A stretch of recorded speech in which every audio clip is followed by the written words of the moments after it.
Hello students, welcome. सभी का स्वागत है मेरे चैनल संस्कृत स्टूडियो पर। यहाँ पर मैं और आरपीएससी एस्पायरेंट्स को वेलकम करती हूँ। जो कोई भी स्टूडेंट अपकमिंग किसी भी एग्जाम के लिए संस्कृत को पढ़ रहे हैं, यहाँ पे हम बहुत ही आसान तरीके से संस्कृत के सभी टॉपिक्स को पढ़ेंगे। संस्कृत सब्जेक्ट के सिलेबस में ऐड किए हुए जो कोई भी टॉपिक हैं आपके कॉम्पिटिशन एग्जाम की दृष्टि से हम यहाँ पे पढ़ेंगे। बहुत ही ईजी तरीके से प्रत्येक टॉपिक को देखने वाले हैं स्टूडेंट। इससे पहले की वीडियो में जब धातु पाठ मैंने स्टार्ट किया था, वहां पे धातु पाठ जो टॉपिक है उसको बिल्कुल स्टार्ट से मैंने शुरू कर दिया था। आप लोगों ने यदि वो वीडियो नहीं देखा है तो प्लीज उस वीडियो को देख लीजिए ताकि आप इस टॉपिक के साथ में कनेक्ट कर पाए। देखिए, थोड़ा सा मैं स्टार्ट कर देती हूँ। यहाँ पे अभी मैंने बताया था आपको कि संस्कृत वाङ्मय में कुल 1943 धातुएं हैं और इन धातुओं को धातु पाठ प्रकरण के संदर्भ में 10 गणों में विभक्त किया गया है। इन 10 गणों में सबसे बड़ा गण है भ्वादि गण। भ्वादि गण मतलब कि भू आदि धातुओं से बना हुआ गण जो है भ्वादि गण है। 1010 धातुओं को लिए हुए है ये भ्वादि गण। इसकी सबसे पहली धातु है भू धातु और यहीं से हम स्टार्टअप करने जा रहे हैं। ओके। और मैंने अभी जैसे आपको बताया कि धातु प्रकरण में गण होते हैं 10, तो इनमें सबसे बड़ा गण तो ये वाला है। एक और गण होता है सबसे छोटा, वो है तनादि गण। इसमें केवल 10 धातुएं होती है। तो इसके बारे में भी हम डिटेल में आगे जानेंगे। अभी हम यहाँ से स्टार्ट कर रहे हैं। भू आदि गण जो है या सबसे पहली धातु है भू धातु, इसको हम यहाँ से पढ़ रहे हैं। इसका तात्पर्य होता है होना और सभी लकारों के संदर्भ में प्रत्येक धातु अपना रूप बनाती है। यहाँ पे परस्मै पद के रूप आपको बताए जा रहे हैं। परस्मै पद जो कि आपने सबसे पहले याद किया है पठ धातु का, बस उसी की तरह से ये रूप यहाँ पे चलेंगे। आप लोग स्टूडेंट्स, मैं आपको बार बार एक बात कहती हूँ कि कोई भी चीज हम जब याद कर रहे हैं बिल्कुल अलर्ट अटेंटिव माइंड के साथ देखें इसे, ताकि आपको आगे कभी भी कोई प्रॉब्लम नहीं हो, है ना। तो जैसे ये है धातु भू धातु। अभी मैंने आपको कहा भ्वादिगण। भ्वादिगण में 1010 धातु है, तो लगभग सभी धातुएं जो है वो बिल्कुल भू के समान ही अपने रूप बनाएगी। तो अगर आपने इस भू धातु के सभी लकारों को याद करने के लिए इनफ सफिशिएंट टाइम लगा दिया, आप अलर्ट माइंड के साथ यहाँ पे रह गए, तो आपको आगे किसी भी धातु का रूप पूछा जाएगा, बहुत ही आसानी से आप कर पाएंगे। ओके, चलिए स्टार्ट कर दें। भू धातु लट लकार यानी कि वर्तमान काल का रूप है। यहाँ पर भू का मतलब होना है और ये वर्तमान काल में प्रेजेंट और प्रेजेंट कंटिन्यूअस दोनों ही अर्थों में लगता है, होता है या हो रहा है, इस प्रकार से। देखिए यहाँ से प्रथम पुरुष, मध्यम पुरुष और उत्तम पुरुष के तीनों वचनों के संदर्भ में इस चीज को हम पढ़ेंगे। भवती भवतः भवंती, जैसे पठती पठत पठंती, बस वैसा ही हो जाएगा यहाँ पे। भवसी भवतः भवतः, भवामी भवावह भवामह, इस प्रकार से हमने देखा ये लट लकार का रूप। अभी लट लकार के तुरंत बाद हम देखेंगे लंग लकार, जहाँ पे अ वाले रूप बनते हैं लंग लकार है। देखिए यहाँ पे चिन्हों का क्रम आप ध्यान रखें, एल शेप में विसर्ग आता है और कहीं पर भी कोई चिन्ह नहीं आ रहा है। फिर देखें लंग लकार भूतकाल की बात है। अनद्यतन लंग, जो आज नहीं है वह लंग, यानी कि भूतकाल है, जो बीत चुका वह भूत है।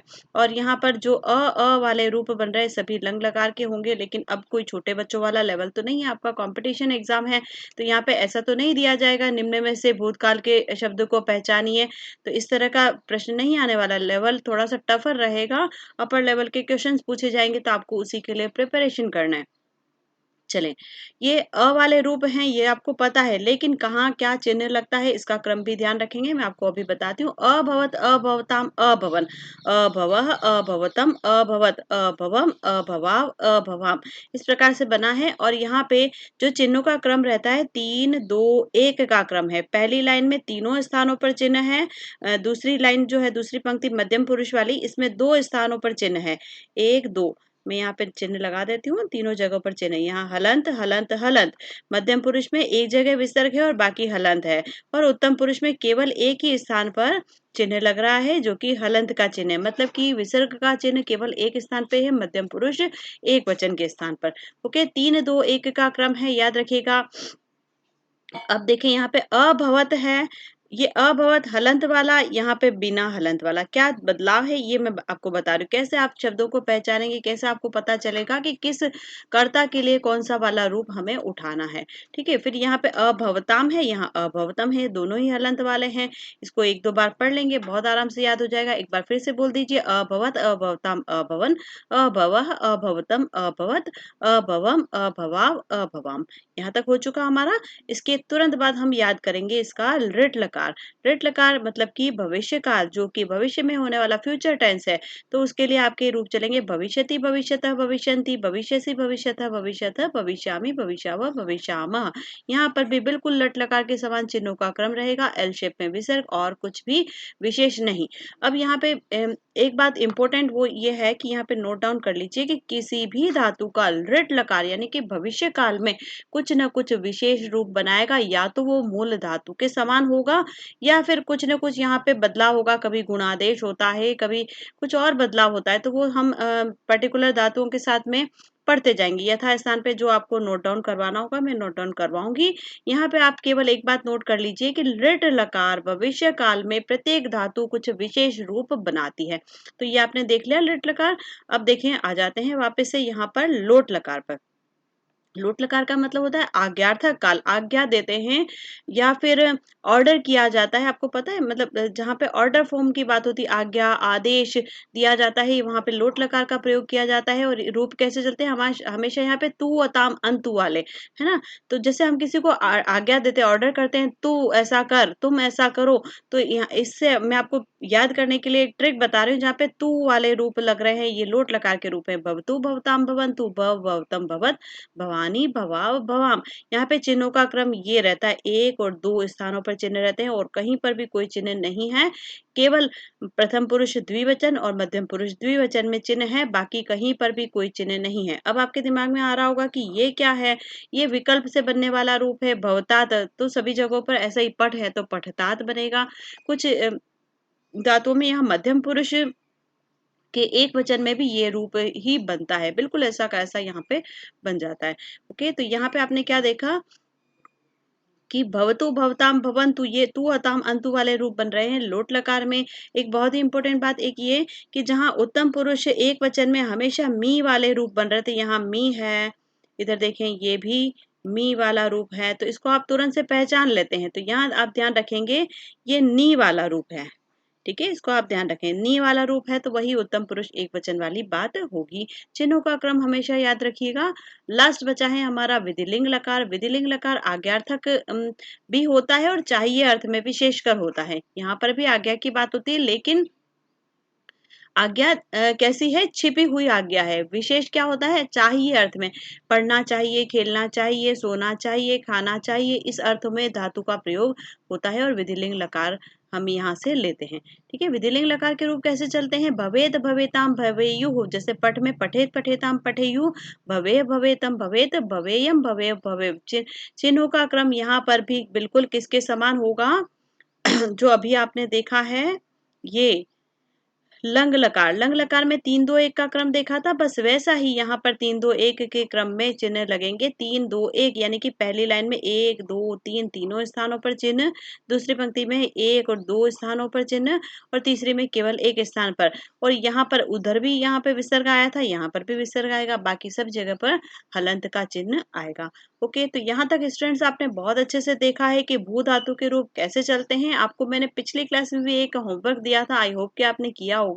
नहीं किया है अभी तक तो अब कर लीजिएगा, ताकि आपकी प्रैक्टिस हो सके। देखें, यहाँ से जो चीजें पढ़ाई जा रही है आपको कहीं ना कहीं देखने को मिलेगी, किताबों में ज्ञान का भंडार भरा पड़ा है, लेकिन ये यहाँ पे नहीं बैठेगा तो वो आपके कोई काम का नहीं है।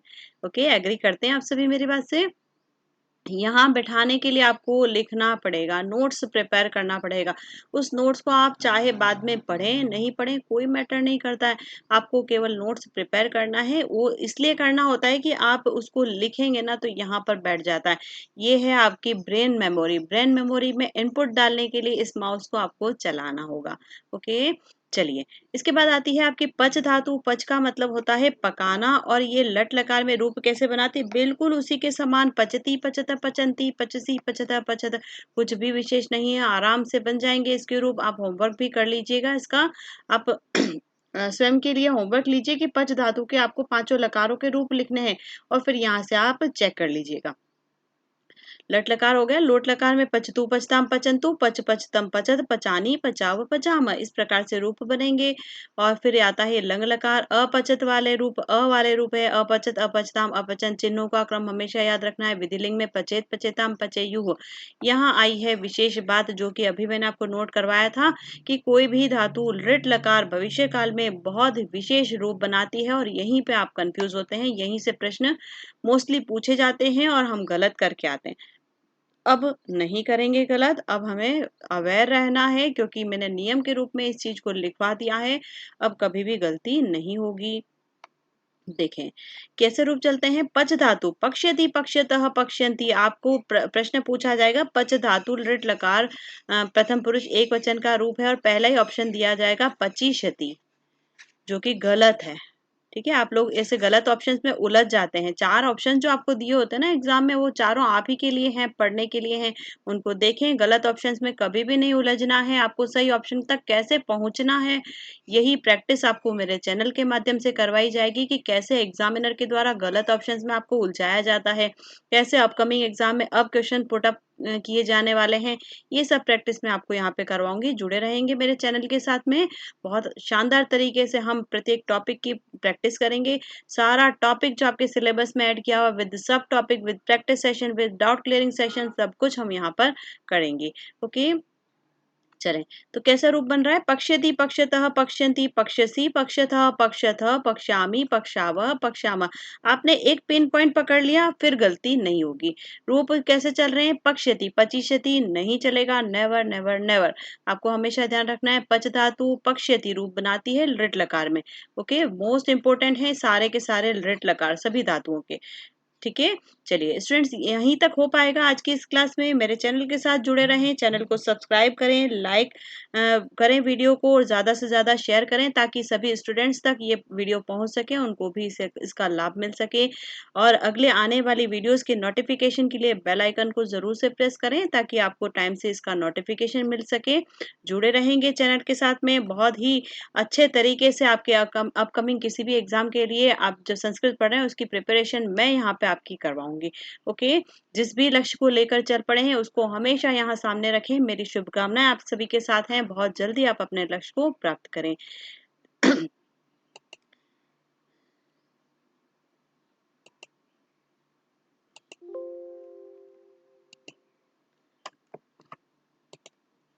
संस्कृत स्टूडियो मेरा चैनल है, संस्कृत शिक्षण को समर्पित। इस चैनल के माध्यम से बहुत ही आसान तरीके से पढ़ेंगे आप लोग संस्कृत को। Thank you, bye bye.